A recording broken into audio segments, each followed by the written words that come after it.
My name is Akash Kumar Gupta. और जैसा कि हम लोगों ने पिछले उसमें पढ़ा था, लेक्चर में पढ़ा था about the demand, supply and elasticity of demand, ठीक है, जिसमें मैंने सबसे पहले बताया था आपको डिमांड के बारे में। तो डिमांड क्या होता है, जब प्राइस डिक्रीज होती है तो डिमांड किसी भी सामान का बढ़ जाता है। जब प्राइस इंक्रीज होती है तो क्या होता है, डिमांड घट जाता है, ठीक है, उस सामान की जो डिमांड है मार्केट में वो घट जाती है। फिर मैंने बताया था आपको सप्लाई के बारे में। सप्लाई में क्या होता है, जस्ट अपोजिट होता है डिमांड के। Demand is inversely proportional to the price, but the supply is directly proportional to the price. मतलब कि अगर प्राइस बढ़ता है तो सप्लाई क्या हो जाता है, बढ़ जाता है। अगर प्राइस घटता है तो सप्लाई भी क्या होती है, घट जाती है, ठीक है। ये हमने पिछले चैप्टर में पढ़ा था। फिर मैंने बताया था आपको इलास्टिसिटी ऑफ डिमांड के बारे में।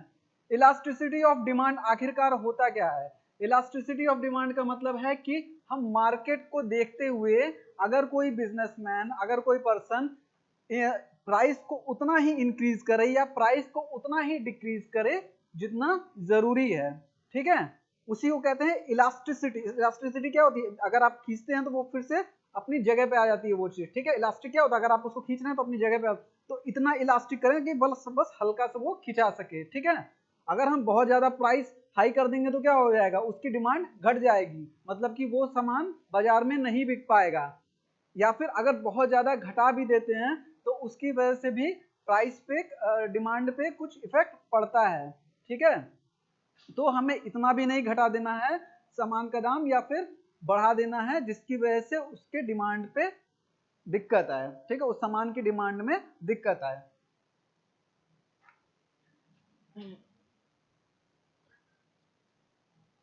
नेक्स्ट, अब आज हम लोग क्या पढ़ेंगे, हम लोग पढ़ेंगे अबाउट द मैनेजमेंट, ठीक है। तो मैनेजमेंट का मतलब क्या होता है?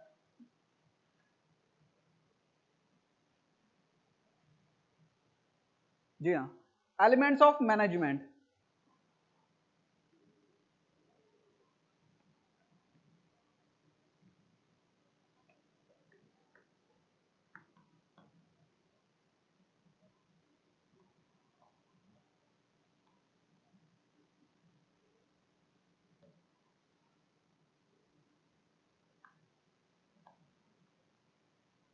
कौन सी ऐसी चीजें हैं जो जरूरी है एक ऑर्गेनाइजेशन को चलाने के लिए, एक बिजनेस को चलाने के लिए? क्या ऐसी चीजें हैं जो हमारे लिए जरूरी हैं, ठीक है। अगर हम कोई बिजनेस स्टार्ट करते हैं तो क्या ऐसे ही स्टार्ट कर देंगे, मतलब कि हमने मान लिया कि दुकान खोल दिया, दुकान खोलने के बाद बस ग्राहक आया और सेल होने लगी, क्या इतने तक ही वो बिजनेस चल पाएगा? जी नहीं, उसके लिए चाहिए हमें मैनेजमेंट, मतलब कि उसे मैनेज करना। अगर आप एक खुद दुकानदार हैं तो आप चीजों को मैनेज करेंगे, ठीक है। मतलब कि आज कितने का सेल हुआ, मान लीजिए कि हम एक शॉपकीपर से ही लेते हैं तो उसके लिए मैनेजमेंट क्या है, रिगार्डिंग सेल, ठीक है। दूसरा क्या है, सेल के अलावा स्टॉक, ठीक, मतलब कि उसने कितना सामान, उसके यहाँ कितना सामान आया या फिर उसने कितना सामान बेच दिया दिन भर में, ठीक है। तो स्टॉक को मेंटेन करना उस हिसाब से, जितनी सेल हुई, ठीक है। तीसरी चीज होती है सेल, जितनी सेल हुई उस हिसाब से अपने स्टॉक को मेंटेन करना।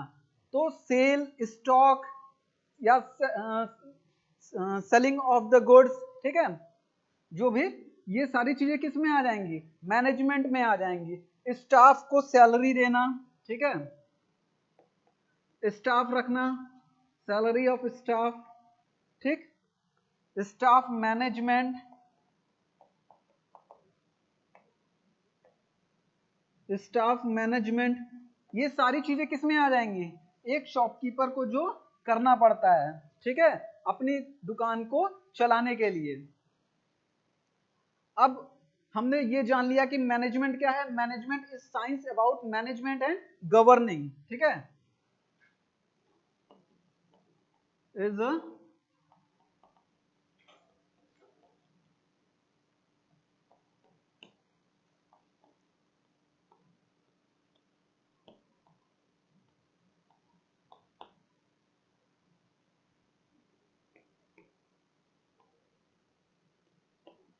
ठीक है, मतलब कि गवर्न करना, रेगुलेट करना, गवर्न करना, ठीक है, जो भी काम हो रहा है उसे गवर्न करना। इसी के साइंस को क्या कहते हैं, इसी का मतलब होता है मैनेजमेंट, ठीक है, मैनेज करना।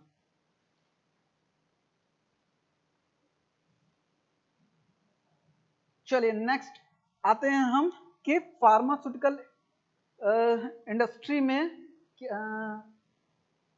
सॉरी, मैनेजमेंट का क्या रोल होता है फार्मास्यूटिकल इंडस्ट्री में या फिर किसी भी इंडस्ट्री में, मैनेजमेंट का क्या रोल होता है, या फिर कौन कौन सी ऐसी जरूरी चीजें हैं, कौन कौन से ऐसे एलिमेंट्स हैं जिनके द्वारा हम मैनेजमेंट को यूज करते हैं, ठीक है।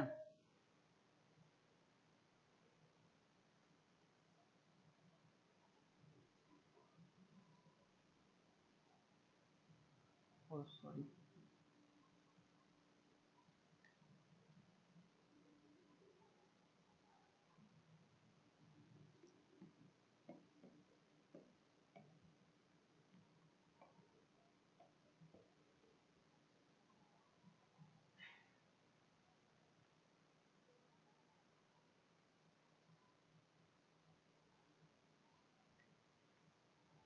देखिए मैं सबसे पहले हम जानते हैं मैनेजमेंट के बारे में हमने जान लिया। अब हम जानते हैं कि डिफरेंस क्या होता है मैनेजमेंट, एडमिनिस्ट्रेशन या ऑर्गेनाइजेशन के बीच में, ठीक है, तीनों के बीच में हम डिफरेंस जानते हैं। मतलब पहला हो गया हमारा मैनेजमेंट, दूसरा क्या हो गया एडमिनिस्ट्रेशन,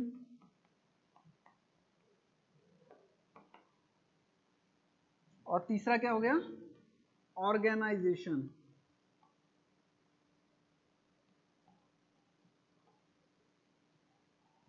ठीक है,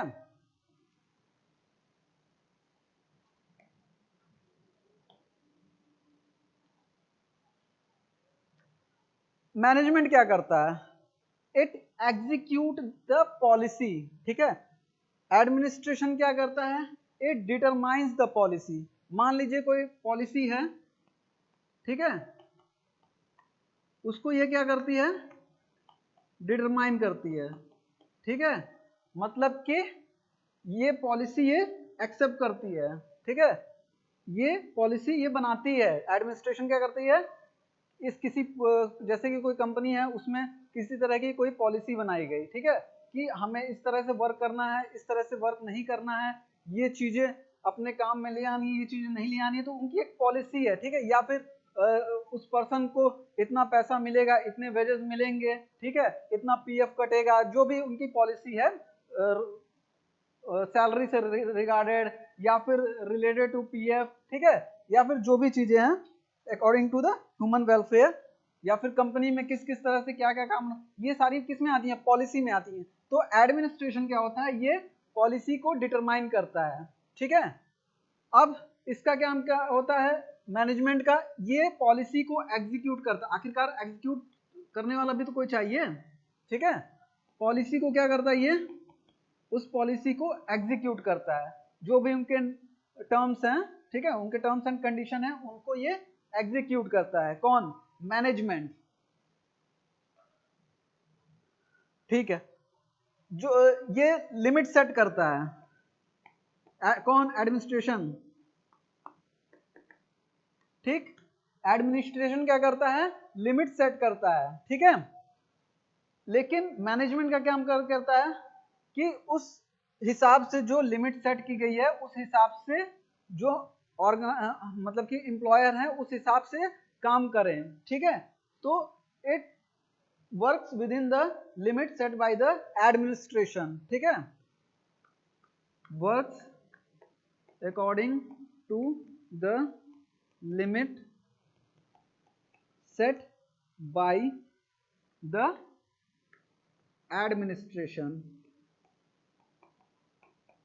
ठीक है। जो एडमिनिस्ट्रेशन लिमिट सेट करता है उसी के अंदर में रह के उसी को फॉलो करते हुए ये लोग क्या करते हैं, वर्क करते हैं या फिर वर्क करवाते हैं। कौन, मैनेजमेंट, ठीक है, वर्क करवाते हैं। अच्छा, मैनेजमेंट का क्या काम होता है, ठीक है, मैनेजमेंट का काम होता है कि एम्प्लॉयर को रखना जरूरत के हिसाब से, ठीक है। मान लीजिए कि फार्मा इंडस्ट्री है, फार्मा इंडस्ट्री में कौन कौन सी पोस्ट होती हैं, मोस्टली केमिस्ट की पोस्ट होती है, जिसको हम कहते हैं, मान लीजिए कि क्यूसी डिपार्टमेंट है, ठीक है। एक एग्जांपल ले लेते हैं कि कोई फार्मास्यूटिकल इंडस्ट्री है, उसमें क्यूसी डिपार्टमेंट है, ठीक है। क्यूसी डिपार्टमेंट में जरूरत है एक क्यूसी ऑफिसर की, ठीक है। जो पोस्ट होता है वो मैं बता रहा हूं, क्यूसी ऑफिसर की, सीनियर क्यूसी ऑफिसर की, ठीक है, जिसको हम केमिस्ट कह सकते हैं, ठीक है, सीनियर क्यूसी ऑफिसर की।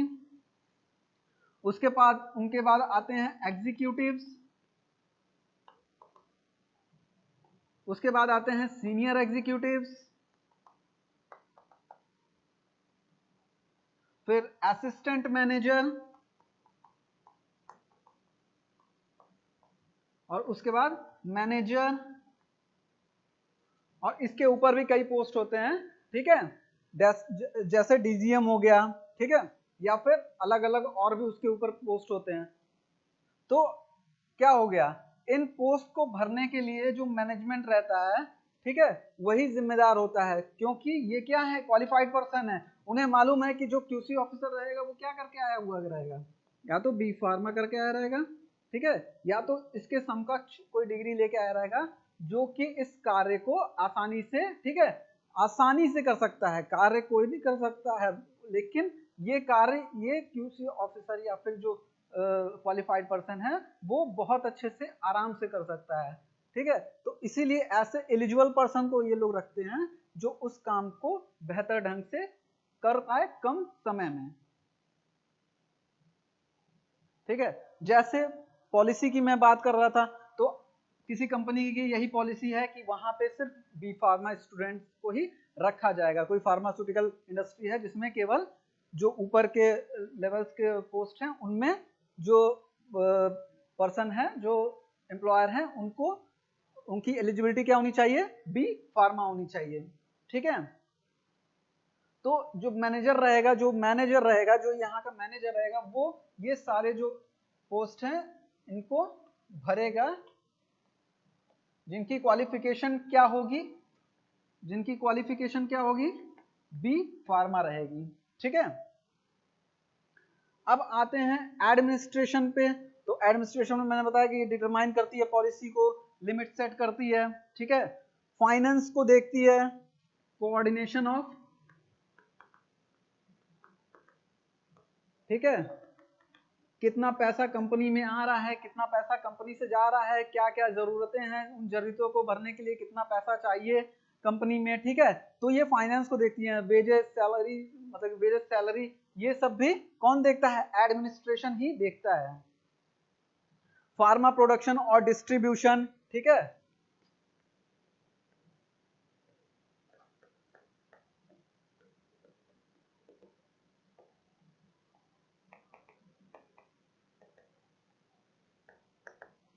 फार्मा प्रोडक्शन एंड डिस्ट्रीब्यूशन का काम भी कौन देखता है, मोस्टली एडमिनिस्ट्रेशन ही देखता है, ठीक है। Structural setting of pharmaceutical industry, किस तरह से बैठाना है, क्या क्या चीजें जरूरत है, कौन कौन सी मशीन्स की जरूरत पड़ रही है, ठीक है, किस तरह से सीलिंग्स होनी चाहिए फार्मास्यूटिकल इंडस्ट्री में, ये सारा कौन डिटरमाइन करता है, एडमिनिस्ट्रेशन देखता है वहां का, ठीक है। मान लीजिए कि कोई मशीन की जरूरत है, ठीक है, जो ऑटो फिल करती है, तो ये किसको बताया जाएगा, एडमिनिस्ट्रेशन को बताएगा, और एडमिनिस्ट्रेशन उस वो मशीन ले आके लगवाएगा, ठीक है। तो अब नेक्स्ट है ultimate control of pharmaceutical industry, मतलब कि जो ज्यादातर काम है वो एडमिनिस्ट्रेशन ही देखता है, ठीक है।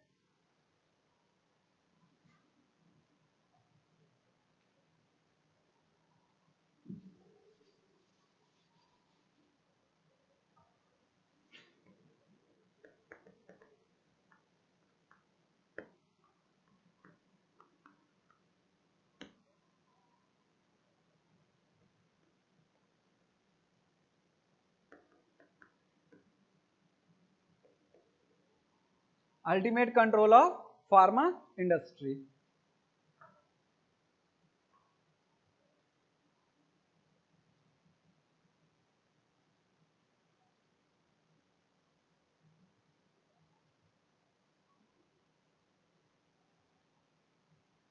चलिए अब नेक्स्ट आता है ऑर्गेनाइजेशन। ठीक है, ये क्या है?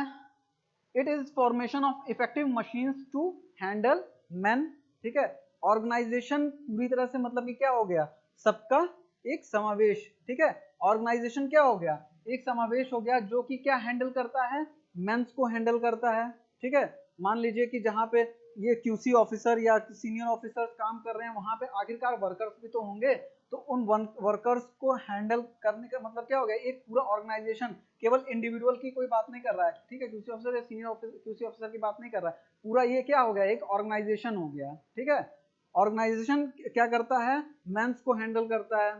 ठीक है, मटेरियल्स को हैंडल करता है, कितना सामान रॉ मटेरियल वहां से वेयर हाउस से लेके आना है, कितना प्रोडक्शन में यूज करना है, कितना क्यूसी में उसका सैंपल जाना है। ठीक है, क्यूए वाला किस तरह से सैंपलिंग करेगा, ये सारी चीजें कौन करता है? ऑर्गेनाइजेशन। मतलब कि कई लोग मिलके करते हैं। ऑर्गेनाइजेशन का क्या मतलब हो गया? Group of peoples.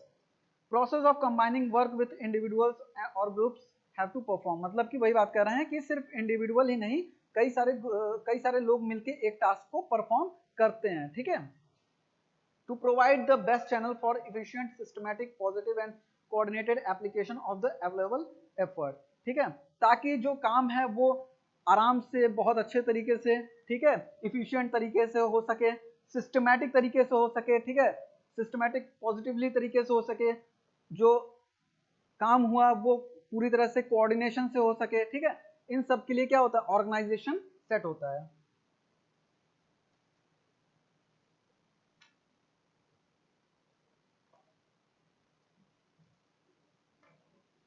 जैसे मान लीजिए कि कोई पर्सन मेडिकल स्टोर खोल रहा है। ठीक है, ऑर्गेनाइजेशन का मैंने मतलब बता दिया, एक मिनट में लिख भी दूं। ऑर्गेनाइजेशन का मैंने मतलब बता दिया कि जब कोई इंडिविजुअल या ग्रुप ऑफ पीपल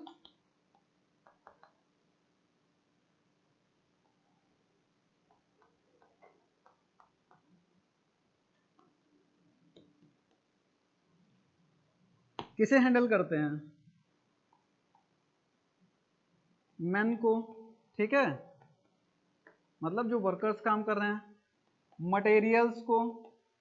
ठीक है, मैन को, मटेरियल्स को, इन चीजों को जब कोई इंडिविजुअल पर्सन या ग्रुप ऑफ पीपल मिल के हैंडल करते हैं तो उसको हम क्या कहते हैं? एक तरह का ऑर्गेनाइजेशन करते हैं। मतलब कि किसी स्पेसिफिक टास्क को करने के लिए कई लोग या एक जो पर्सन है वो कर रहा है काम। क्यों? ताकि वो काम आसानी से, कोऑर्डिनेटेड तरीके से हो सके।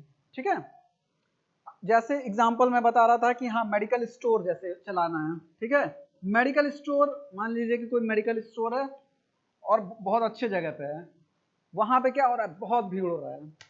ठीक है, बहुत ज्यादा ही भीड़ हो रहा है। अब उस भीड़, मतलब कि भीड़ का मतलब क्या है? कि भाई उसे भी सामान जल्दी चाहिए, उस नेक्स्ट पर्सन को भी सामान जल्दी चाहिए, उसे भी सामान चाहिए, तो उसके लिए क्या करना पड़ेगा? हमें कई सारे वर्कर्स रखने पड़ेंगे। ठीक है, कई सारे एम्प्लॉय रखने पड़ेंगे ताकि काम जल्दी जल्दी हो सके। तो उसके लिए क्या है? 5-6 आदमी कम से कम चाहिए ना एक शॉप पे, एक मेडिकल स्टोर पे। तो वही चीज है कि जो उन आदमियों को हैंडल करना, उसके बाद जो सेलिंग है, परचेजिंग है, जो स्टॉकिंग है, रिकॉर्डिंग है। ठीक है, सामान, कितना सामान आया, कितना सामान बिक गया, कितना सामान सेल हुआ। ठीक है, इन सब की जो रिकॉर्डिंग्स हैं, ये सब क्या होता है? ऑर्गेनाइजेशन, मतलब कि उन्हीं पर्सन्स द्वारा की जाती है। ठीक है, सारे लोग मिलके उस एक स्पेसिफिक टास्क को परफॉर्म करते हैं। ठीक है, और इससे ये डिटरमाइन होता है कि कितना सेल दिन भर में हुआ। वही बात कर रहा है कि administration determines and organization and management uses it. ठीक है, ये डिटरमाइन करता है, ये किसी पॉलिसी को बनाता है। ठीक है, और जो मैनेजमेंट होता है और ऑर्गेनाइजेशन होता है, ये इनको चलाते हैं। एक तरह से एडमिनिस्ट्रेशन इसको बनाने वाला हो गया और इसको संचालित करने वाला। ठीक है, संचालित करने वाले कौन कौन हो गए, एक तो आपके ऑर्गेनाइजेशन हो गए, एक आपके मैनेजमेंट हो गया, ठीक है। ये दोनों मिलके क्या करते हैं, संचालित करते हैं, ये डिटरमाइन करता है, उस पॉलिसी को बनाता है, ठीक है, जिसके थ्रू उस कंपनी में वर्क होना या वर्क करना है लोगों को। वही फिर से बात है, एडमिनिस्ट्रेटिव ग्रुप क्या करता है, major function is to set aims and objectives, ठीक है, एम्स और ऑब्जेक्टिव सेट करता है, ठीक है, एम्स और ऑब्जेक्टिव, मतलब कि ये सीधे सीधे बात कर रहा है पॉलिसी की, ठीक है। इसी को थोड़ा सा इलेबोरेट करके कह रहा है कि एम्स और ऑब्जेक्टिव सेट करता है जिसके थ्रू हमें वर्क करना है। Next, they plan, measures, analyse and जज, ठीक है। इसमें आता क्या क्या है, किस तरह से ये काम करते हैं, एडमिनिस्ट्रेशन किस तरह से काम करता है।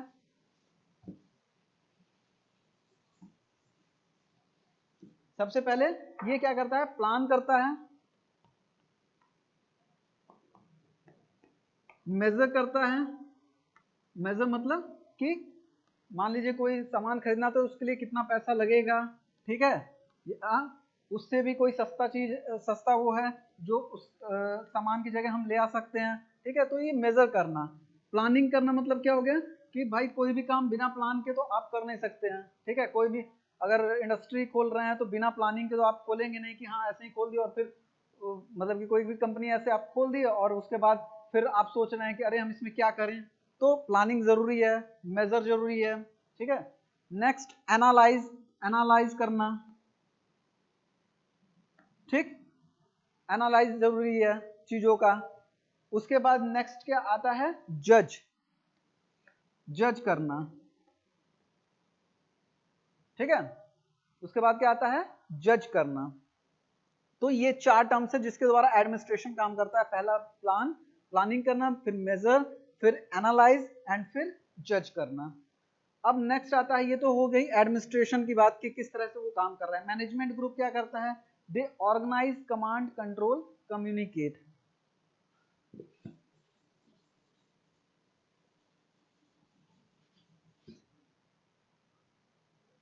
दे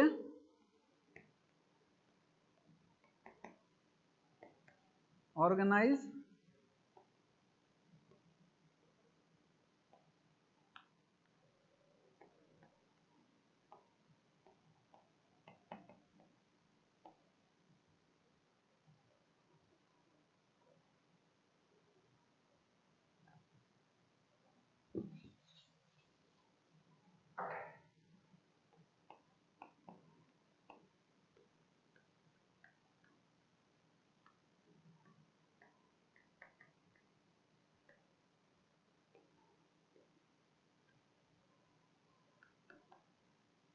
ठीक है।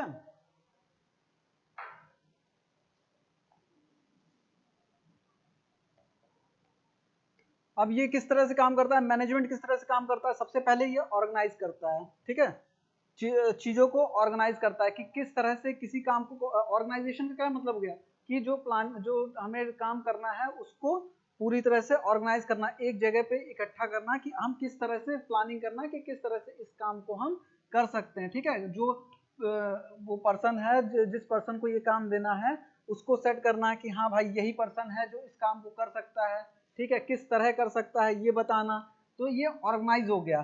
फिर उसको कमांड देना, उस पर्सन को कमांड देना, ठीक है, कि भाई तुम्हें ये काम करना है, उसको ये टास्क करना है और इतने समय में करना है। तो ये क्या हो गया, कमांड देना। फिर कंट्रोल करना, अगर आप किसी को टास्क दे रहे हैं तो ऐसा तो है नहीं कि आप बोल के इसको छोड़ देंगे, फिर उससे पूछते रहेंगे कि हाँ भाई कब होगा काम, कैसे होगा, ठीक है, कितना काम हुआ, तो 50% हुआ, 70% हुआ, 100% हुआ, कितना काम हुआ आखिरकार आपसे, ठीक है। तो उसे कंट्रोल करना। उसके बाद कम्युनिकेट करना, वो भी डायरेक्ट, ठीक है।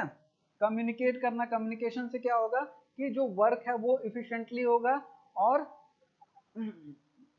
काम भी ज्यादा होगा, समय पे होगा, ठीक है।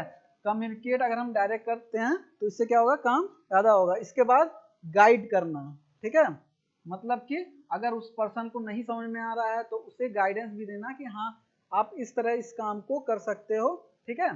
तो गाइड भी करना किसमें आता है, मैनेजमेंट में ही आता है।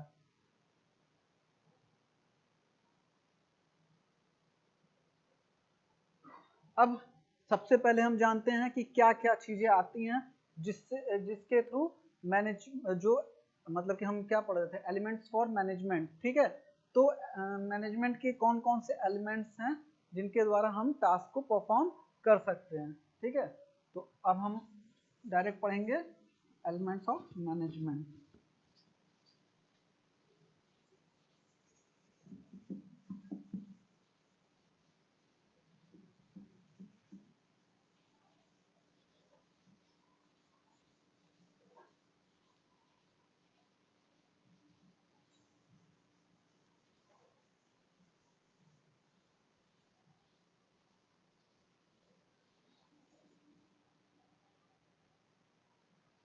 ठीक है,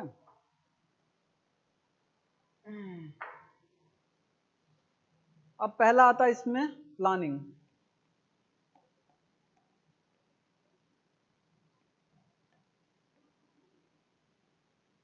ठीक है, पहले हम टर्म्स जान लेते हैं कौन कौन से हैं। सबसे पहले इसमें कौन सा आता है टर्म, प्लानिंग। उसके बाद आता है ऑर्गेनाइजिंग।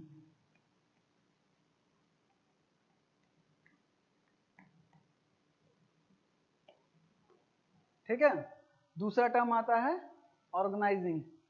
तीसरा टर्म आता है आपका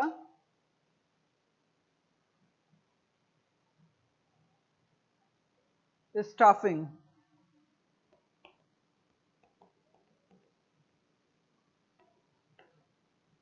चौथा टर्म आपका आएगा मोटिवेटिंग।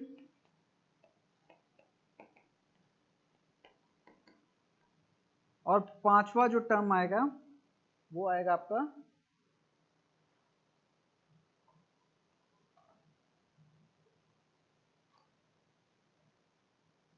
कंट्रोलिंग।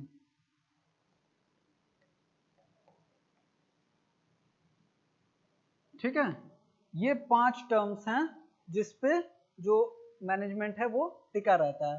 पहला हो गया प्लानिंग, दूसरा हो गया ऑर्गेनाइजिंग, तीसरा हो गया स्टाफिंग, चौथा हो गया मोटिवेटिंग, पांचवा हो गया कंट्रोलिंग। ठीक है,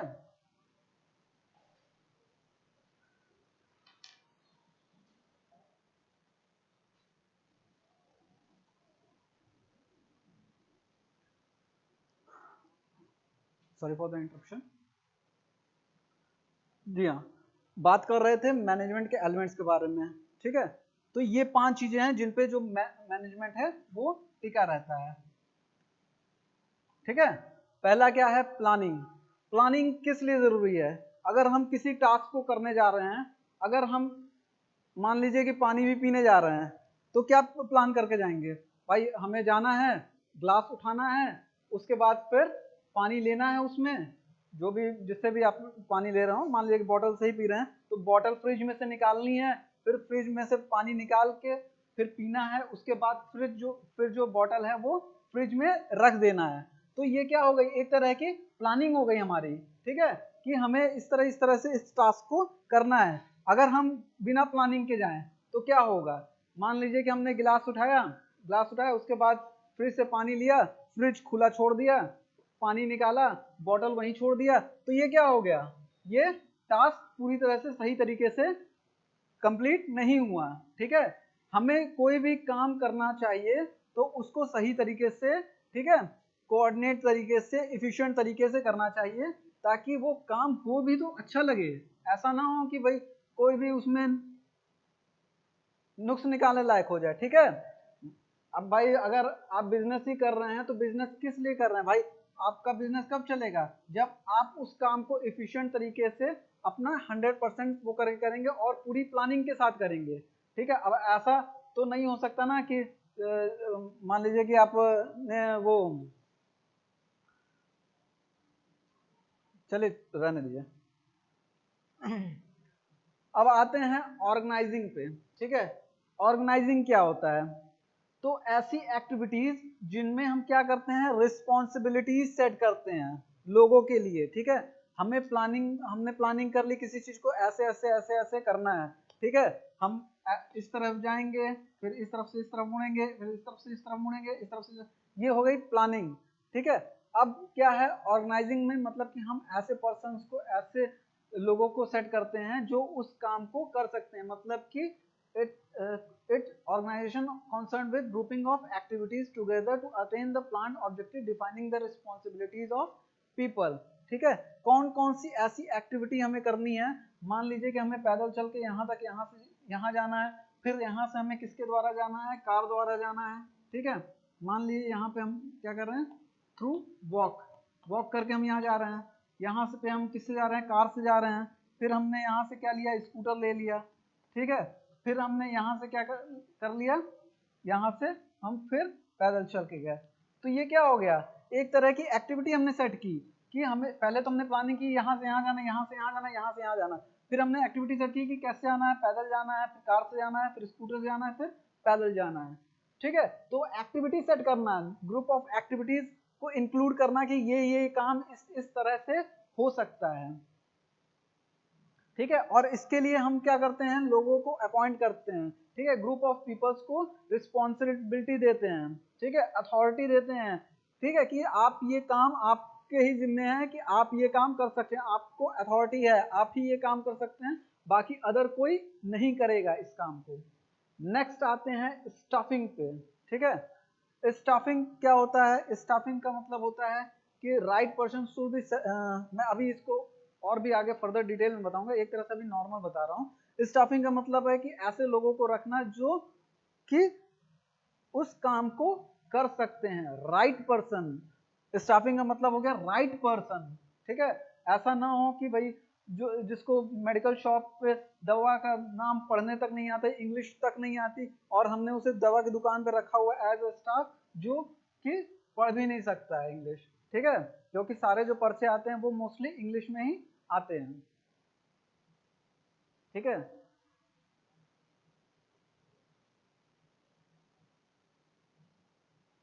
और साथ में स्टाफ की क्या जरूरतें हैं ये भी देखना है, स्टाफिंग में आ जाता है। मतलब कि मनी से रिलेटेड या फिर अदर चीजें जो भी हो। ठीक है, उनको अप्रेजल्स देना। ठीक है, ये सब चीजें किस में आ गई, स्टाफिंग में आ गई। अब आता है मोटिवेटिंग। मोटिवेटिंग बहुत ज़रूरी टर्म है किसी भी बिजनेस को चलाने के लिए या किसी भी ऑर्गेनाइजेशन को चलाने के लिए। ठीक है, क्यों, क्योंकि अगर आप किसी पर्सन को मोटिवेट नहीं करेंगे, मान लीजिए कोई पर्सन आया, किसी ऑफिसर था शुरू शुरू में, वो काम बहुत अच्छा कर रहा था। ठीक है, आपने उसके काम को देखा, 1 साल 2 साल 3 साल देखा, उसके बाद आपने उसे क्या किया, सीनियर क्यूसी ऑफिसर बना दिया। ठीक है, इसका क्या मतलब हुआ, आपने उसे एक तरह से मोटिवेशन दी। ठीक है, सैलरी तो बड़ी बड़ी इसके साथ में, सैलरी के साथ में ये काम अच्छा कर रहा था, इसलिए आपने इसे क्या किया, मोटिवेट किया। मतलब कि ये कंपनी को, अब उस कंपनी को, उस इंडस्ट्री को और भी ज़्यादा समय दे पाएगा। ठीक है, और उस कंपनी को आगे बढ़ाएगा। तो मोटिवेशन जो एक टर्म है, बहुत ज़रूरी टर्म है ऑर्गेनाइजेशन के लिए। ठीक है, controlling includes evaluation of data to determine plan objective are achieved और नॉट। ठीक है, इवैल्यूएट करना, भाई आपने किसी को काम दे दिया तो जरूरी थोड़ी है कि वो पर्सन वो काम कर ही रहा है, तो आपको क्या है, समय समय पे देखना पड़ेगा कि हाँ, और उससे पूछना पड़ेगा कि हाँ भाई आपने ये काम किया और कितना किया। ठीक है, काम कब तक कंप्लीट करके देंगे, काम की टाइमिंग एक सेट करके दीजिए। तो ये सब चीजें क्या है, एक तरह से कंट्रोलिंग में आएगा। कंट्रोलिंग में अगर ये चीजें, मान लीजिए कि आपने काम दिया और वो टारगेट अचीव नहीं हो रहा है, तो क्या करना पड़ेगा आपको, अगर नहीं हो रहा है तो आपको अल्टरनेटिव एक्शन लेना पड़ेगा। ठीक है, एक तरह आपको उसे बताना पड़ेगा कि आप क्यों नहीं काम कर रहे हो। ठीक है, सही तरीके से, या फिर जो भी आप जिस तरीके से उसको हैंडल कर सकते हैं। ठीक है, अगर हो जाता है तो उसे फिर यही टर्म यहाँ से घूम के आ जाता है कि अगर वो काम अच्छे तरीके से कर रहा है तो उसे मोटिवेट करना है। मोटिवेट करने का मतलब क्या हो गया कि उसके पैसे भी आप बढ़ा सकते हो। ठीक है, उसका पद भी बढ़ा सकते हैं आप, तो कुछ इस तरह का, जिसकी वजह से क्या होगा, इस कंट्रोलिंग की वजह से क्या होगा, जो काम है वो बहुत ही अच्छे तरीके से उभर के सामने आएगा, और क्या होगा, इनोवेशन और इंप्रूवमेंट्स बढ़ेंगे, मॉडिफिकेशन होगा उस काम में। ठीक है, जो ऑब्जेक्टिव है वो पूरी तरह से पूरा हो जाएगा। ठीक है, और सुचारू ढंग से, अच्छे ढंग से पूरा होगा। अब आते हैं प्लानिंग को, एक बार फिर से हम अब एक एक करके देखेंगे। ठीक है, अब हम इसके बारे में डिटेल में पढ़ेंगे, प्लानिंग के बारे में।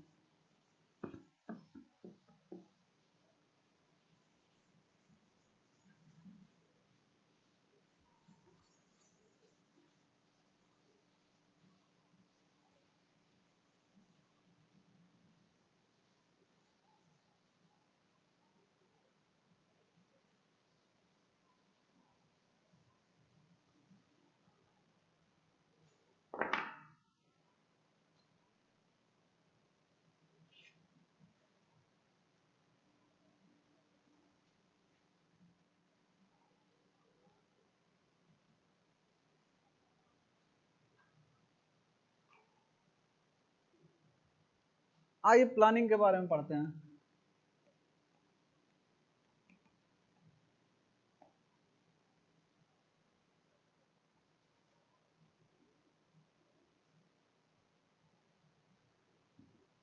प्लानिंग का काम क्या होता है, मतलब क्या होता है? It bridges the gap between where we are and where we want to go, मतलब कि हम कहाँ पर हैं और हम कहाँ जाना चाहते हैं, उस जो गैप है उसको ये फिल करता है। ठीक है, एक तरह से ब्रिज बनाता है। इसका मतलब है कि अगर आपके पास तरीका नहीं होगा, आप यहाँ एक छोर पे खड़े हैं, ठीक है, और आपको जाना यहाँ पे है, ठीक है, आप यहाँ पे ब्रिज भी लगा है, यहाँ से आप रस्सियों के थ्रू भी जा सकते हैं, ठीक है, लेकिन ब्रिज क्या है, काफी टूटा फूटा है, ठीक है, ब्रिज और रस्सियों के थ्रू आप उड़न खटोला टाइप का कुछ कहते हैं ना, आप इससे भी जा सकते हैं, लेकिन ये जो मीडियम है ये सही है। तो आपके पास प्लानिंग नहीं होगी तो आप क्या करोगे, आप भले टूटा फूटा ब्रिज है आप इस पे चले जाओगे और ये क्या होगा, अचानक अगर बीच से टूट गया तो जो नीचे पानी है उसमें डूब जाओगे। तो डूबना नहीं है, हमें क्या करना है, इसके ऊपर से जाना है, ठीक है। तो हम कैसे जाएंगे, हमें पता है कि हम इस उड़न खटोला से आराम से इफिशिएंटली यहाँ तक पहुँच सकते हैं। तो प्लानिंग जरूरी है, ठीक है। कभी भी आप कोई काम करते हैं, कोई भी काम, खाना बनाने ही जा रहे हैं आखिरकार आप अगर, तो खाना बनाने के लिए भी क्या है, प्लानिंग जरूरी है। भाई आटा गूंथोगे, उसके बाद फिर उसका मतलब कि उसे सान के फिर रोटी बनाओगे, तभी तो बन पाएगी रोटी आखिरकार। तो क्या है, प्लानिंग एक तरीके से जरूरी है। आटा, आप मान लीजिए कि आप आटा लिया और उसमें 1 गिलास पानी डाल दिया, तो वो क्या होगा, वो आटा खराब हो जाएगा, ठीक है। तो आप क्या करोगे, उसमें धीरे धीरे करके पानी डालोगे, ठीक है। जो आटा है उसमें क्या करोगे, धीरे धीरे करके पानी डालोगे। तो एक प्लानिंग है, ये एक प्लानिंग है कि मतलब कि हम उसमें धीरे धीरे करके पानी डालेंगे तभी ये आटा गुथा पाएगा, ठीक है।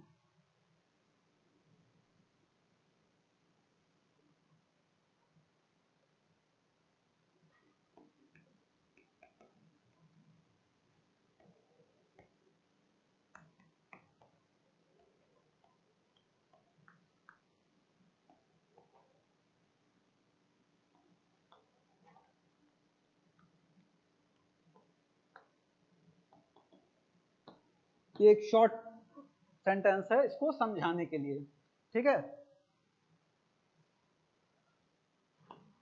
करते क्यों हम, टू अचीव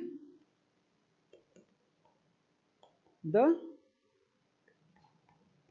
परफेक्ट रिजल्ट, ठीक है। परफेक्ट रिजल्ट पाने के लिए, या फिर कह सकते हैं कि डिजायर्ड इफेक्ट पाने के लिए हम ऐसा करते हैं, ठीक है, प्लानिंग करते हैं। इसके लिए हमें क्या करना पड़ता है, ठीक है। देखिए जो भी इवेंट होता है उसका सक्सेस डिपेंड करता है प्लानिंग पे, ठीक है। सक्सेस जो होता है किसी भी ऑफ इवेंट किस पर डिपेंड करता है, डिपेंड ऑन प्लानिंग, ठीक है। किस पर डिपेंड करता है, प्लानिंग पे डिपेंड करता है। क्यों, क्योंकि हमें मालूम होना चाहिए कि आगे अगर हम कोई काम कर रहे हैं तो फ्यूचर में कौन कौन से प्रॉब्लम्स आने वाले हैं, ठीक है, to overcome the future problems, ठीक है, overcome the future problems. Future में जो प्रॉब्लम आने उनसे निपटने के लिए हम पहले से ही उस चीज की प्लानिंग कर लेते हैं। और अगर ऐसी प्रॉब्लम आ रही है तो कौन सा एक्शन लिया जाए, ठीक है, सेलेक्टिंग कोर्स ऑफ एक्शन, ठीक है, उस प्रॉब्लम से निपटने के लिए, ठीक है। इसमें क्या हम यूज करते हैं, डिसीजन मेकिंग, ठीक है। भाई इंसान का जन्म मिला है तो डिसीजंस तो लेने ही पड़ेंगे ना। तो हम इस प्रॉब्लम से कैसे उबर सकते हैं, कौन सा एक्शन लेते हैं, बाय डिसीजन मेकिंग, ठीक है। हमें डिसीजन लेना पड़ेगा कि क्या सही है और क्या करना गलत है, ठीक है। इसके लिए कई सारे क्वेश्चंस पूछे जाते हैं खुद से, ठीक है, या फिर अपने जो भी फ्रेंड्स हैं, जो भी आपके साथ में हैं, उनसे क्वेश्चन पूछे जाते हैं कि किस तरह से किया जाए। कुछ क्वेश्चंस हैं रिगार्डिंग प्लानिंग, उसको डिस्कस करते हैं।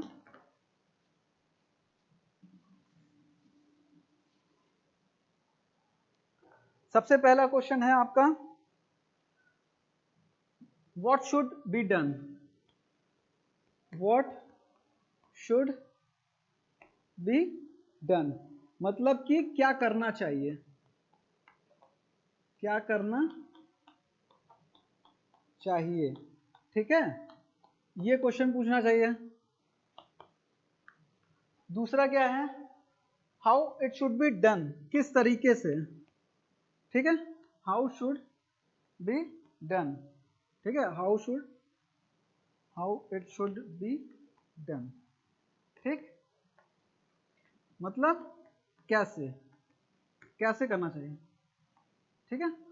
अब नेक्स्ट क्या क्वेश्चन पूछेंगे, who will be responsible for doing it, ठीक है, मतलब कि किसी को काम असाइन करना, ठीक है, ताकि उसे रिस्पॉन्सिबिलिटी दी जा सके। हु इज रिस्पॉन्सिबल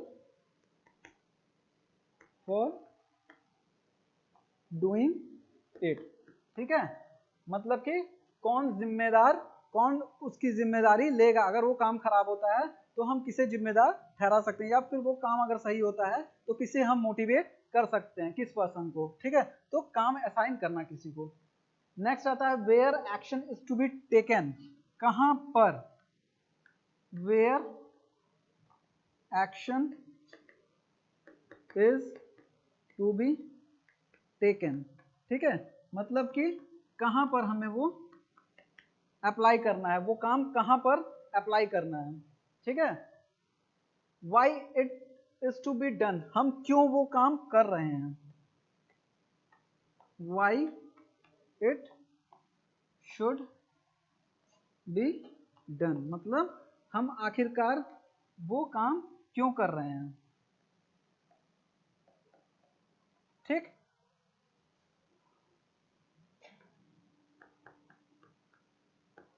तो कौन कौन से क्वेश्चंस हो गए, सबसे पहले हमारा हो गया क्या करना चाहिए, मतलब कि व्हाट शुड बी डन। उसके बाद क्या हो गया, कैसे उस काम को करना चाहिए, हाउ। फिर उसके बाद हो गया who is responsible for doing it, मतलब कि कौन। उसके बाद where action is to be taken, मतलब कि कहां। Why it should be done, वो काम हम क्यों कर रहे हैं, ठीक है। ये क्या, कैसे, कौन, कहां और क्यों, ठीक है, ये सवाल होना चाहिए। इन सवालों के जब आंसर हमें खुद के डिसीजन से मिल जाएंगे, इन उत्तरों पे जब हम अपना सही मत बैठा पाएंगे तो क्या हो जाएगा, वो प्लानिंग पूरी पूरी हो जाएगी, ठीक है।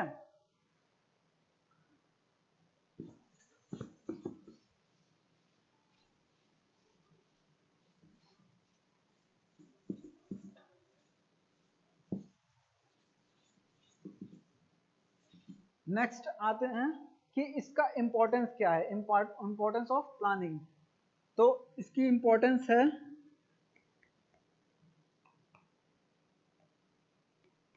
इंक्रीजेस इफिशियंसी, ठीक है, जो काम करने की इफिशियंसी उसको बढ़ा देता है, ठीक। रिड्यूसेस बिजनेस रिस्क, ठीक है, जो रिस्क होता है बिजनेस में, अगर कोई बिजनेस स्टार्ट करते हैं तो क्या है, उसमें रिस्क बहुत ज्यादा रहता है। अगर हम बिना किसी प्लानिंग के, बिना किसी उसके स्टार्ट करेंगे किसी भी बिजनेस को, तो क्या होगा, रिस्क ज्यादा रहेगा। तो ये क्या करता है, प्लानिंग की वजह से जो रिस्क होता है वो रिड्यूस हो जाता है, कम हो जाता है। नेक्स्ट है प्रोवाइड डायरेक्शन। ठीक है, प्रोवाइड डायरेक्शन मतलब कि हमें राह मिल चुकी है, हमें वो राह दिखाई दे रही है जिसके थ्रू हम सक्सेस तक पहुंच सकते हैं। ठीक है, तो it reduces the it provides the direction.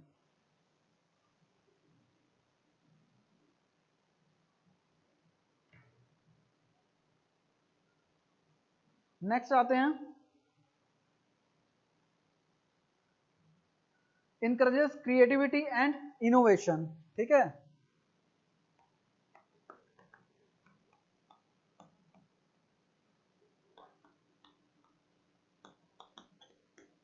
Creativity and innovation मतलब कि जो हमारी क्रिएटिविटी है, क्रिएटिविटी मतलब सोचने का जो तरीका है वो क्या होता है, बढ़ जाता है। ठीक है, इनोवेटिव तरीके से हम सोचने लगते हैं कि इस काम को अगर इस तरह से हम करते हैं या फिर इस काम को इस तरह से किया जाए तो जो काम है वो और ज्यादा अच्छे से हो सकता है। तो हमारी जो क्रिएटिविटी है वो बढ़ गई। ठीक है, अगर हम शॉप में इस तरह से काउंटर बनवाएं या इस तरह से जो मटेरियल है वो ले आकर रखें तो क्या हो जाएगी, हमारा जो बिजनेस है वो आगे बढ़ेगा। तो ये क्या हो गया, एक तरह से क्रिएटिविटी हो गई। और बिजनेस में क्रिएटिविटी सबसे ज्यादा जरूरी टर्म होता है। ठीक है, अगर आप क्रिएटिव नहीं है तो आप जहां हैं फिर वहीं रह जाएंगे। अगर एक कपड़े के बिजनेस वाला एक पुराने कपड़े को ही लेके ला रहा है बार बार और उसे ही बेच रहा है तो क्या है, वो क्रिएटिव नहीं है। आगे उसका बिजनेस क्या हो जाएगा, उसका स्टॉक क्या हो जाएगा, फंस जाएगा। ठीक है, अगर वो क्रिएटिव होता तो आज के हिसाब से, ठीक है, बदलते उसके हिसाब से, जमाने के हिसाब से कपड़े ले आता और वो कपड़े उसके लगातार बिकते जाते और वो फिर जो नया इस समय चल रहा है ट्रेंड वो ले आता, वो बिकता। तो ये क्या हो गया, एक तरह से मतलब कि जो क्या कहते हैं हम, छोड़िए। ठीक है, जैसा परिवेश है, जैसा समय चल रहा है उसके हिसाब से ढल जाना। ठीक है, वही बिजनेस का सही तरीका है। अब नेक्स्ट क्या हो गया, नेक्स्ट है हमारा हेल्प्स इन मोटिवेशन। ठीक है, पांचवा टर्म क्या है, हेल्प्स इन मोटिवेशन। मोटिवेशन में हेल्प करता है। ठीक है, मतलब कि अगर भाई अगर हमारे पास प्लानिंग रहेगी, तरीका रहेगा कि इस काम को इस तरह से करना है, तो जो जिस पर्सन को हम टास्क देंगे वो भी उस काम को अच्छे से करेगा और हम उसे मोटिवेट भी कर सकते हैं। ठीक है, तो मोटिवेशन में हेल्प करेगा, मतलब कि हमें भी पता रहेगा कि हाँ इस काम को इस तरह से करना है और वो उस तरह को इफिशिएंटली तरीके से कर भी रहा है। ठीक है, तो आसानी हो जाएगी, उसे भी आसानी हो जाएगी और हमें भी। नेक्स्ट है हेल्प इन डिसीजन मेकिंग। तो decision helps in decision making. ठीक है, मतलब कि डिसीजन लेने में हेल्प करता है। ठीक है, अगर हमारे पास सब कुछ पहले से डिजाइन रहेगा, ठीक है, तो क्या होगा, उसकी वजह से हम डिसीजन अच्छे से ले सकेंगे। अगर मान लीजिए कि किसी का घर बन रहा है, घर बनते समय हमें सब कुछ पिलर उलर सब कुछ सही लग गया, सही बन गया है और हमें छत डलवानी है, तो हम क्या करेंगे, हम डिसीजन ले सकते हैं कि हाँ ये सही तरीका है, ये नहीं सही तरीका है। तो ये क्या हो गया, एक तरह से डिसीजन मेकिंग, मतलब कि एक अगर प्लानिंग बन जाती है तो फिर जो बेस है वो बन जाता है आराम से। मतलब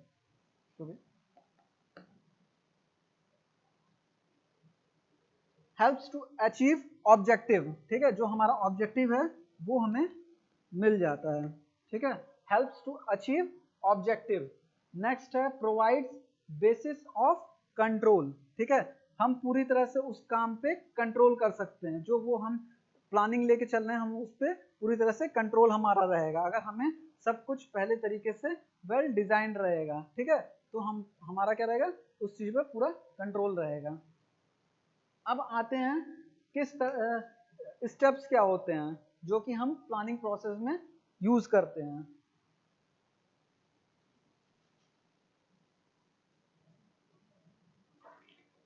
ये तो हो गया कि उससे हमें क्या हेल्प मिलती है। ठीक है, अब हम पढ़ेंगे स्टेप्स। स्टेप्स क्या हैं? स्टेप्स में देखिए पहला आएगा कि हमारा क्या गोल है, एस्टैब्लिश गोल। ठीक है, हमारा क्या गोल है हमें ये पता चल जाएगा, मतलब कि हम डिटरमाइन कर पाएंगे। ठीक,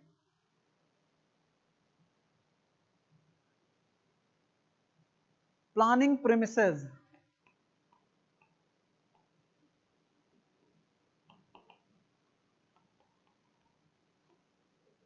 मतलब कि हमें कहाँ वो प्लान एग्जीक्यूट करना है। ठीक है, ये हमें पता चल जाएगा। नेक्स्ट है डिसाइडिंग द प्लानिंग पीरियड, कितने समय में पूरा करना है, प्लानिंग पीरियड। ठीक है, कितने समय में हमें वो प्लान करना है। ठीक है, ये हो गया स्टेप्स में।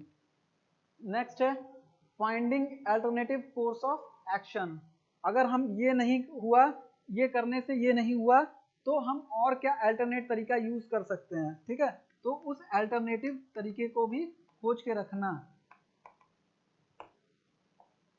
अल्टरनेटिव वे लिख देते हैं। मतलब कि मान लीजिए ये कोई काम हम करने जा रहे हैं तो इसके क्या तरीके हो सकते हैं, या तो ये होगा या तो इस तरीके से नहीं होगा। अगर नहीं हो रहा है तो फिर हम दो तरीका यूज करेंगे, क्या ये दूसरा तरीका यूज करने से ये हो रहा है कि नहीं हो रहा है। अगर फिर भी नहीं हो रहा है तो फिर हम दूसरा तरीका यूज करेंगे, क्या इस तरीके से हो रहा है या नहीं हो रहा। ठीक है, तो हो सकता क्या होगा, एक समय आएगा जब ये काम इस तरीके से हो जाएगा। ठीक है, तो हम इस प्लान के हिसाब से चलेंगे, कहते हैं ना plan B, plan C.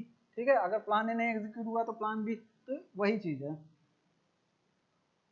Alternative वे ढूंढना। Evaluating and selecting a course of action. ठीक है, कोई कोर्स क्या हम करने जा रहे हैं, ठीक है, उसको इवेलुएट करना, उसको क्या करना, इवेलुएट करना। मतलब कि भाई अगर कोई भी कोई अगर कोई काम हम करने जा रहे हैं तो उसको सबसे पहले क्या करना, इवेलुएट करना। ठीक है, कि हमारे इस तरह से करने से ये काम कितने हद तक सही हो पाएगा। मतलब इवेलुएट का मतलब गणना करना एक तरीके से। ठीक है, और सेलेक्ट करना, इवेलुएटिंग एंड सेलेक्टिंग, मतलब कि कौन सा तरीका सही है। अभी मैंने बताया ना ABC वाला, कौन सा तरीका सही है। उसके बाद इम्प्लीमेंटिंग द प्लान, अब ये सब कुछ हो गया, उसके बाद प्लान को इम्प्लीमेंट करने का टाइम आ गया। ठीक है, अब आखिरकार हम जिस ये कर रहे थे ये सब, उसका समय आ गया, प्लान को इम्प्लीमेंट करते हैं। उसके बाद खाली इम्प्लीमेंट करने से काम नहीं होता, उसको क्या करते हैं, फिर हम मेजर और कंट्रोल करते रहते हैं कि कितना काम हुआ और किस हद तक हुआ। ठीक है, तो ये कैसे कैसे हो गया स्टेप। सबसे पहले हमने गोल स्टैब्लिश किया कि हाँ हमें ये काम करना है। उसके बाद प्लानिंग प्रीमिसेस, कहाँ पे ये काम करना है। उसके बाद प्लानिंग पीरियड, कब तक में ये काम हो जाना चाहिए। अल्टरनेटिव वे, अगर इस तरह से नहीं हो रहा है तो और कौन कौन से तरीके हैं जिससे के थ्रू ये काम हो सकता है। कोर्स ऑफ एक्शन, उसको इवेल्युएट करना। ठीक है, और सेलेक्ट करना, मतलब कि इवेल्युएट मतलब गणना करना कि किस तरह से ये काम हो सकता है, क्या हम करें कि ये काम हो जाए। और सेलेक्ट करना वो वे जिस तरह से वो काम होगा। उसके बाद प्लान को इम्प्लीमेंट करना। ठीक है, प्लान को इम्प्लीमेंट करने के बाद उसको फिर मेजर और कंट्रोल करना, क्योंकि केवल इम्प्लीमेंट करने से ही काम नहीं होता है।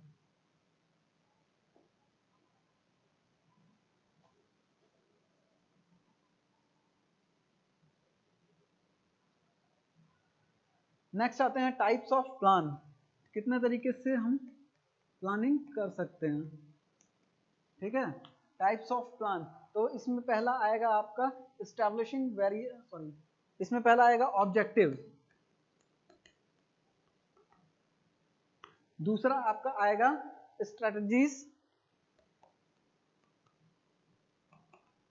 तीसरा आपका आएगा पॉलिसी, जैसा मैं बात कर रहा था कि कंपनियों में यूज होता है पॉलिसी। उसके बाद आएगा प्रोसीजर। उसके बाद आपका आएगा प्रोग्राम्स। ठीक है, तो कौन कौन से प्लान हो गए, कितने टाइप के प्लान हो गए। सबसे पहले आपका हो गया ऑब्जेक्टिव। ठीक है, ऑब्जेक्टिव प्लानिंग। उसके बाद स्ट्रेटजीज, क्या करना है, स्ट्रेटजी मतलब किस तरह की स्ट्रेटजी हम अपनाएंगे उस काम को करने के लिए, पॉलिसी जो कि ज़्यादातर कंपनियों में यूज होता है, ठीक है, प्रोसीजर, मान लीजिए कि कोई अगर हम इंस्ट्रूमेंट पे वर्क करने जा रहे हैं तो क्या प्रोसीजर है कि किस किस तरीके से हम उसको हैंडल करेंगे कि वो वर्क होगा, ठीक है, प्रोग्राम्स, क्या क्या प्रोग्राम मतलब कि किस किस तरह से उसको एग्जीक्यूट किया जाएगा कि वो प्रोग्राम हो पाए, ठीक है, तो प्रोग्रामिंग जरूरी है। अब आते हैं नेक्स्ट, आपका ये प्लानिंग खत्म हो गया, ठीक है, मैंने A to Z प्लानिंग के बारे में आपको जो भी है टर्म्स वो सारे बता दिए। नेक्स्ट आते हैं ऑर्गेनाइजिंग। ऑर्गेनाइजिंग मतलब क्या, ऑर्गेनाइजिंग मतलब ग्रुपिंग ऑफ एक्टिविटीज, ठीक है, कौन सी ऐसी एक्टिविटी हम करें जिसकी वजह से वो टास्क हो पाए, ठीक है, grouping of activities, activities to perform the task या वर्क, ठीक है, कौन कौन सी ऐसी एक्टिविटी हम करें जिसकी वजह से वो जो टास्क है वो परफॉर्म हो पाए, ठीक है, इसके लिए हम क्या करते हैं, लोगों को अपॉइंट करते हैं, ठीक है, मतलब कि ग्रुपिंग ऑफ एक्टिविटीज का मतलब क्या हो गया कि कई सारे एक्टिविटीज को एक साथ वो करते हैं कि अगर ये काम को इस तरह से ऐसे ऐसे किया जाए तो ये काम क्या हो जाएगा, हो पाएगा, ठीक है, और इसके लिए हम क्या करते हैं, डिफाइन करते हैं रिस्पॉन्सिबिलिटी लोगों को कि आप भाई ये काम करेंगे, मान लिया कोई ए पर्सन है उसको हमने कोई काम दे दिया, ठीक है, बी पर्सन है उसको भी कोई काम दे दिया, सी पर्सन है उसको भी कोई काम दे दिया, ठीक है, और ये सारे जो काम कर रहे हैं ये क्या होंगे, एक ही टास्क को करने के लिए कि ये अलग अलग तरीके से ये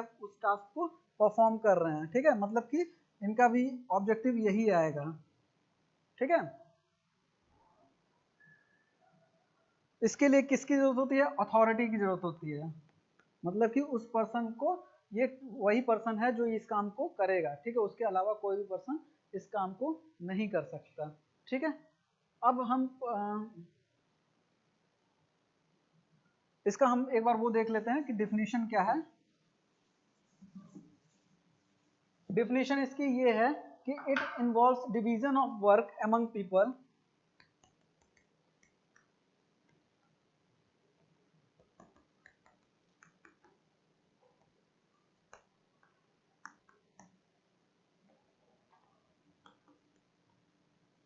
ठीक है, it involves division of work among people to achieve the desire objective,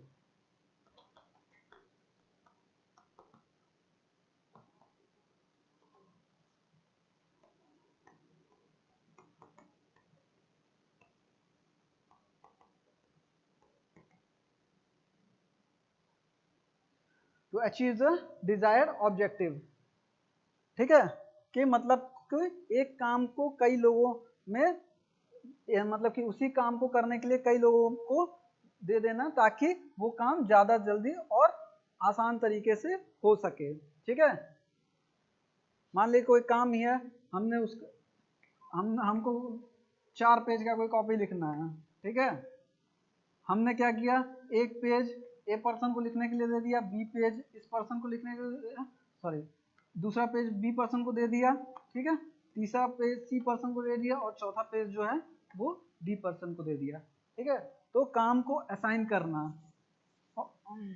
लेकिन काम क्या है, एक ही है, मतलब कि इन चारों को मिला के क्या हो जाएगा, 4 पेज का हमें नोट्स मिल जाएगा, ठीक है। Importance of organisation,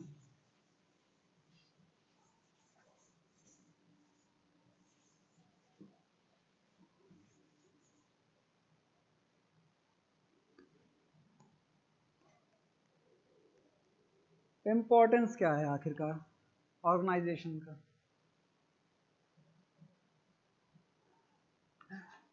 facilitates efficient management, ठीक है, मैनेजमेंट को इफिशिएंट बनाता है, आसान बनाता है, भाई अगर एक आदमी को एक इतना बड़ा पत्थर उठाने को दे दो तो क्या होगा, वो नहीं उठा पाएगा, ठीक है। या मान लीजिए कि इसी बोर्ड को उठा के हमें ले जाना है तो हम नहीं उठा पाएंगे, उसके लिए क्या चाहिए, कम से कम 2 या 3 लोग चाहिए, ठीक है। तो जब 2 या 3 लोगों को एक ही टास्क दिया जाएगा करने को, तो वो काम और आसान तरीके से और भी सुचारू ढंग से हो पाएगा। इस और क्या होता है, कोऑर्डिनेशन एंड कम्युनिकेशन बना रहता है,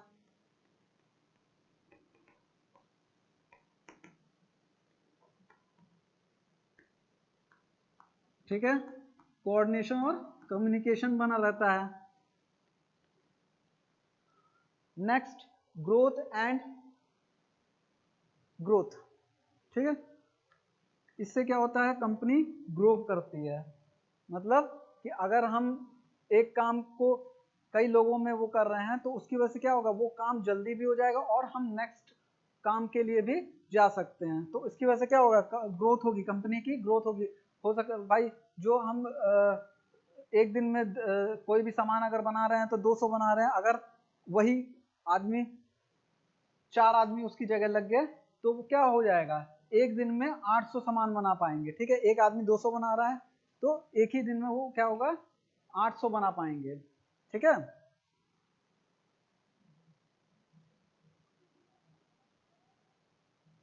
नेक्स्ट है optimum use of resources.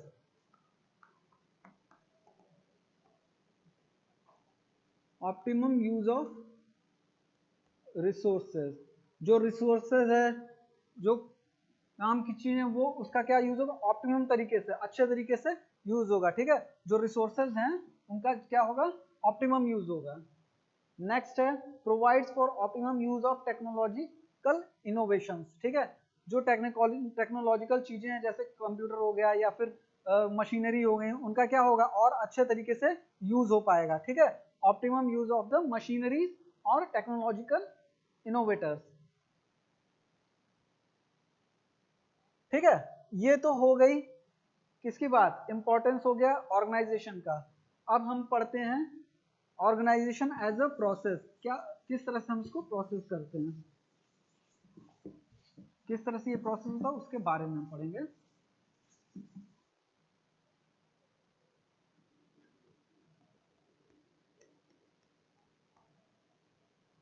Organisation as a process, तो इसमें क्या करते हैं, सबसे पहले ऑब्जेक्टिव्स को डिटरमाइन करते हैं, डिटरमिनेशन ऑफ ऑब्जेक्टिव, ठीक है। मतलब कि हमें क्या करना है, उस वो चीज डिटरमाइन करेंगे, पता करेंगे, ठीक है।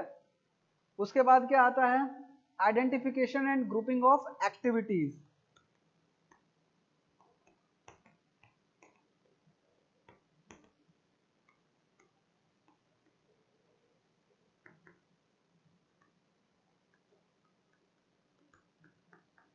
मतलब कि उन एक्टिविटीज को असेंबल करना, एक जगह ग्रुप करना, ठीक है, पहचानना और ग्रुपिंग करना, ठीक है। पहचानना और ग्रुपिंग करना, एक जगह असेंबल करना उन एक्टिविटीज को, जिसके थ्रू ये ऑब्जेक्टिव हमारा कंप्लीट होना है, जिससे हम उस ऑब्जेक्टिव को परफॉर्म करने वाले हैं, ठीक। नेक्स्ट है असाइनमेंट ऑफ ड्यूटीज, किसको किसको काम देना है, ठीक है। असाइनमेंट ऑफ ड्यूटीज, ये लाइन वाइज चला, सबसे पहले हमने ऑब्जेक्टिव को डिटरमाइन किया, उसके बाद फिर आइडेंटिफिकेशन किया और उन सारे जो एक्टिविटीज है जिससे हमको वो टास्क परफॉर्म करना था उनको एक जगह लेके आए। उसके बाद क्या कर रहे हैं, हम ड्यूटीज को असाइन करना है कि हाँ आप ये वर्क करेंगे, आपको ये काम करना है, ठीक है। मान लीजिए कि एक कॉलेज चल रहा है, कॉलेज में कई सारे सब्जेक्ट हैं, ठीक है, 5-6 सब्जेक्ट हैं, तो क्या होगा, हर 5-6 सब्जेक्ट के लिए अलग अलग टीचर रखा जाएगा। क्या होगा, अगर हम एक आदमी को 500 सब्जेक्ट पढ़ा दे तो वो नहीं पढ़ा पाएगा, या फिर अगर पढ़ाएगा भी तो सही तरीके से हर हर चीज वो नहीं बता पाएगा, ठीक है। वो वही चीज बता पाएगा जिसमें वो परंपरागत होगा। तो ये क्या होगा कि हर किसी को हम ड्यूटी असाइन करते हैं, अलग अलग पर्सन को, जो उसमें इफिशियंट है। अब उसके बाद क्या है, establishing relationship among individuals and group, ठीक है। मतलब कि अब भाई कम्युनिकेशन वाला मैंने बताया है कि अगर हमें कोई काम करना है तो हमें उससे कम्युनिकेट करना पड़ेगा, उससे जाके मिलना पड़ेगा और तब ये काम हो पाएगा, ठीक है। तो इससे क्या होगा, एक तरह का रिलेशनशिप इस्टेब्लिश होगा between the individuals and the group, ठीक है, जो ग्रुप मेंबर्स हैं उनके बीच कम्युनिकेशन डेवलप होगा उनके बीच, ठीक है। तो आज के लिए बस इतना ही, ठीक है। कल हम लोग आगे के जो 3 टर्म्स हैं, जो की टर्म्स हैं रिलेटेड टू द मैनेजमेंट, वो पढ़ेंगे, ठीक है, उनको समझेंगे। Thank you for the support.